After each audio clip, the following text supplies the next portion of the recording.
Ծաղիկ Կարոյանն եմ, Տավուշի մարզի նոյեմբերյան համայնքից եմ, 22 տարեկան եմ, մասնագիտությամբ սոցիոլոգ եմ, ներկայումս աշխատում եմ ՄԱԿ-ի հայկական ասոցիացիայում որպես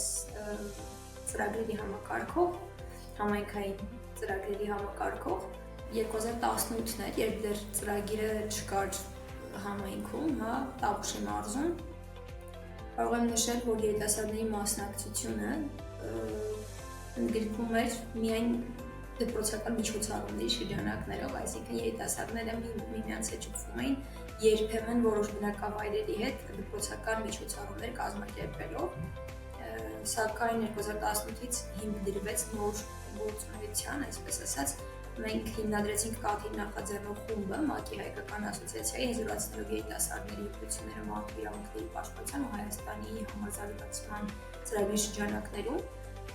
կարող եմ նշել, որ մեծ հիմք հանդիսացավ երիտասարդական նախաձեռնությունների, ծրագրերի 2018-ին համայնքում ոչ ոք չէր պատկերացնում ինչա երիտասարդական նախագիծը կամ երիտասարդները ինչ դեր ունեն համայնքում եւ ինչ գործառույթներ կարող են ունենալ երիտասարդական խմբերը։ Հետագայում կարող եմ նշել, որ Կաթիլի գործունեությունը նպաստեց, որ մի շարք բնակավայրերի երիտասարդներ կապող շրջանակ ուղղակ լինեն մի շարք ծրագրերի, որոնք են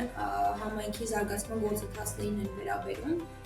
ինչպես գիտակցական մակարդակի բարձրացմամբ, այնպես էլ երիտասարդների նախաձեռնողականության պատասխանատվության հետ կապված հարցերում։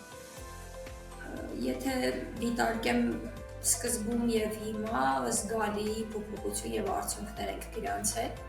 եւ եթե նախկինում այրում փոշացված համայնքում էր գործում Կաթիլը, ապա հիմա գործում է նոյեմբերյան փոշացված համայնքի 16 բնակավայրերում, ինչը եւս զգալի արդյունք է կարծում եք տեսանկյունից համախմբելով համայնքի երիտասարդներին մի գաղափարի շուրջ, համայնք գաղափարի շուրջ։ Մի քանի ծրագրի շրջանակներում, առաջնորդելով Կաթիլը հասավ նրան, որ երիտասարդները այսօր իրենց դերը պատկերացնում են եւ նույնիսկ այդ դեպքերում, երբ համայնք որևէ ծրագիր էր գալիս եւ երիտասարդությունը պետք է մասնակցեր, առաջին կապողողակը հանդիսանում էր Կաթիլը եւ առաջին կապը երիտասարդների հետ։ Մի լավ մշակույթ ունենք, իրականացնում ենք ամառային դպրոց ճամբարներ, ինչը համախմբում է մի շարք բնակավայրերի երիտասարդների, հավաքվում են մի տարածքում, զրուցում են, տրեյնինգներ են անցկացնում եւ իրենց փորձն են նաեւ կիսում։ Կարող եմ վստահաբար ասել, որ ոչ միայն համայնքի սահմաններում, համայնքի ներսում են ակտիվ եւ իրենց գործունեությունն իրականացնում, այլ նաեւ մի շարք այլ համայնքների հետ են կիսում իրենց գիտելիքները, կապ հաստատում կամ ոչ միայն համայնքների, Տավուշի մարզում, ոչ միայն համայնքների, այլ նաեւ մի շարք մարզերի հետ են աշխատում։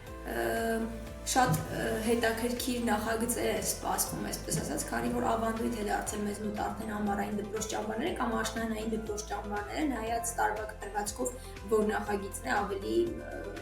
արդյունավետ լինում։ Այդ տեսանկյունից մենք մի նորություն ունենք, գաղտնիք բաց եմ, որ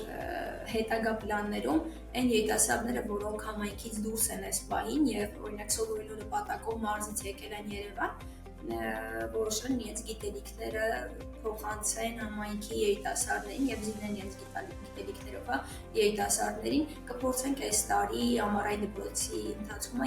ինչը եւս իր պատճառներն ունի, ինչի են երիտասարդները որոշել փոխանցել իրենց գիտելիքները, քանի որ հաջողության պատմություն ձևավորելու եւ երիտասարդների մոտիվացիա փոխանցելու համար շատ կարեւոր է, երբ մենք մեր փորձով ենք կիսվում։ Այս դեպքում վստահաբար կարող եմ ասել, որ ինչպես նախկինում, երբ համայնքից մի երիտասարդ դուրս էր գալիս սովորելու նպատակով եւ փոխարին, մեկ այլ երիտասարդ էր միանում թիմին, այս սկզբունքը պահպանելով նոր ձեռքբերումների ենք ուզում հասնել, այսինքն շարունակական դրացնելով թիմում գնացող անդամի ներկայությունը նոր ձեռքբերումների հասնել։